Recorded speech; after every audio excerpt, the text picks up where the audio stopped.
সুপ্রিয় দর্শক, আসসালামু আলাইকুম ওয়া রাহমাতুল্লাহি ওয়া বারাকাতুহু।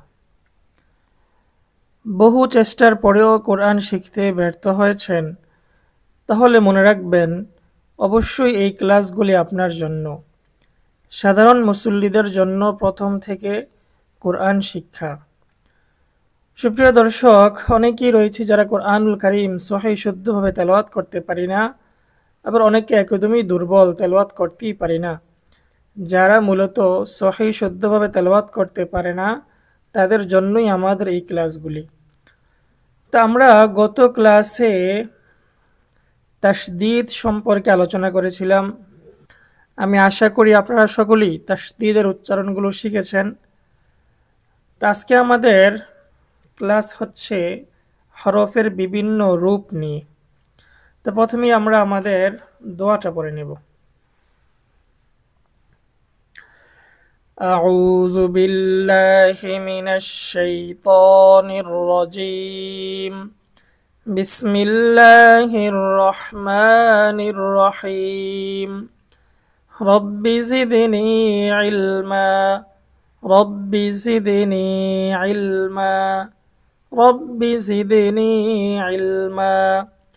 رب اشرح لي صدري ويسر لي أمري واحلل عقدة من لساني ইয়াফকাহু কওলি।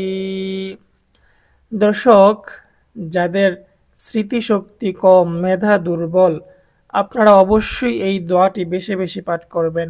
আল্লাহ তাআলা আপনাদের স্মৃতিশক্তিকে বাড়িয়ে দেবেন ইনশাআল্লাহ।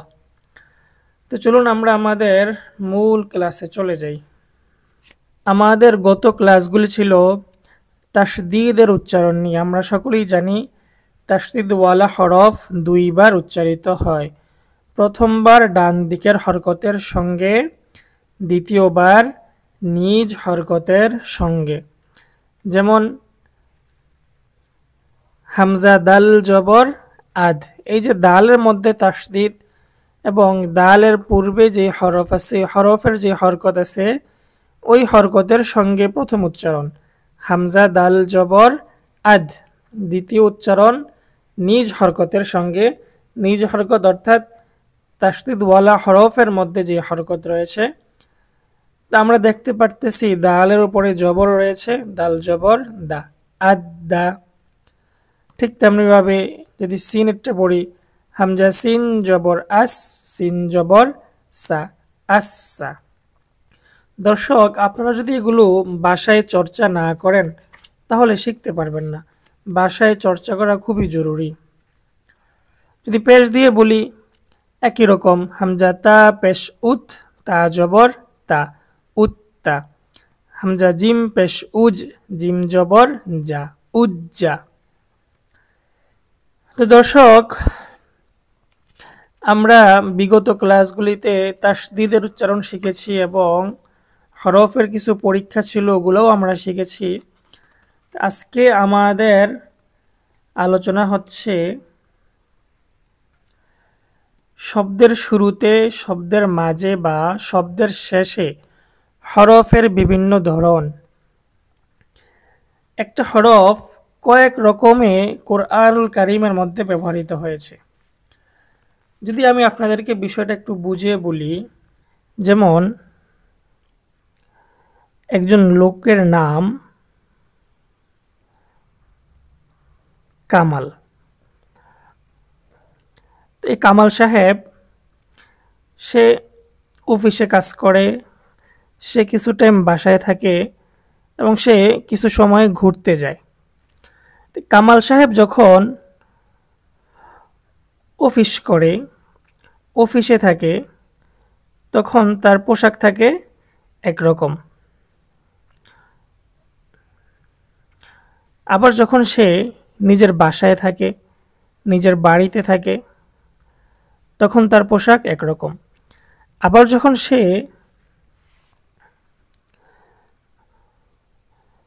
ঘুরতে যায়, তখন তার পোশাক থাকে একরকম। লোক কিন্তু একজন, কিন্তু তার পোশাক, তার ধরন তিন রকম। যখন সে অফিসে থাকে তখন একরকম পোশাক পরিধান করে, যখন সে নিজের বাড়িতে থাকে তখন একরকম পোশাক পরিধান করে, আবার যখন সে ঘুরতে যায় কোথাও তখন একরকম পোশাক পরিধান করে। লোক একজন কিন্তু তার ধরন তিন রকম। আমরা এখানে একটা হরফ নিলাম, যেমন বা। বা হরফটার কয়েকটা রূপ আছে। এই বা হরফটা যখন শব্দের শুরুতে আসবে, যখন সে শব্দের শুরুতে আসবে তখন সে এরকম থাকবে, ছোট্ট একটা মাথা থাকবে, মাথার নিচে এক নোক্তা থাকবে। তো এটা হচ্ছে শব্দের শুরুতে আসলে তার অবস্থা এমন থাকবে। এবং এটা যখন শব্দের মাঝখানে আসবে তখন এরকম থাকবে। এবং এই বাটাই যখন শব্দের শেষে আসবে তখন এই রকম থাকবে। শব্দের শেষে পূর্ণ বায়ের মতো থাকবে, শব্দের শুরু, শব্দের মাঝখান, শব্দের শেষ। ঠিক এমনিভাবে প্রত্যেকটি হরফেরই বিভিন্ন রূপ রয়েছে। যখন সে শব্দের শুরুতে আসবে তখন একরকম থাকবে, যখন শব্দের মাঝে আসবে তখন একরকম, যখন শব্দের শেষে আসবে তখন একরকম থাকবে। আমরা যদি এখানে এই বায়ের নিচে এখানে আরেকটা নক্তা দিয়ে দিই তখন এটা হয়ে গেছে শুরুর ইয়া, শব্দের শুরুতে ইয়া এরকম থাকবে। এখানে আরেকটা দিয়ে দিলে মাঝের ইয়া হয়ে গেছে। আবার এই নিচের নক্তাটা কেটে আমি উপরে এক নক্তা দিয়ে দিলাম, এখন এটা হয়ে গেছে শুরুর নুন, শুরুর নুন। এখানে উপরে এক নক্তা দিলাম নিচের দুইটা কেটে, এখন এটা হয়ে গেছে মাঝের নুন, শব্দের মাঝখানে এরকম নুন থাকবে। এখানে আরেকটা নক্তা অ্যাড করে দিলাম, এখানেও আরেকটা নক্তা অ্যাড করে দিলাম, এখন হয়ে গেছে শুরুর তা, মাঝের তা। এখানে আরেকটা নক্তা দিয়ে দিলাম শুরুর সা, আর একটা নক্তা দিয়ে দিলে মাঝের সা।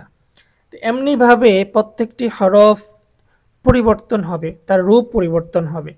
সে যখন শব্দের শুরুতে আসবে একরকম, শব্দের মাঝে আসবে একরকম, শব্দের শেষে আসবে একরকম। দর্শক দেখেন, এখানে দেওয়া আছে শব্দের শুরুতে বা, শব্দের মাঝে বা, শব্দের শেষে বা। আমি পড়ব, আপনারা আমার সাথে সাথে পড়বেন। শুরুর বা,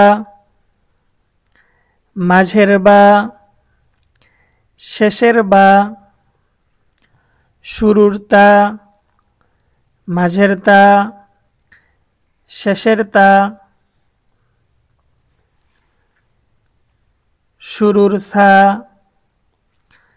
মাঝের সা, শেষের সা, শুরুর নুন, মাঝের নুন, শেষের নুন, শুরুর ইয়া, মাঝের ইয়া, শেষের ইয়া, শুরুর হা, মাঝের হা, শেষের হা, শুরুর খ, মাঝের খ, শেষের খ,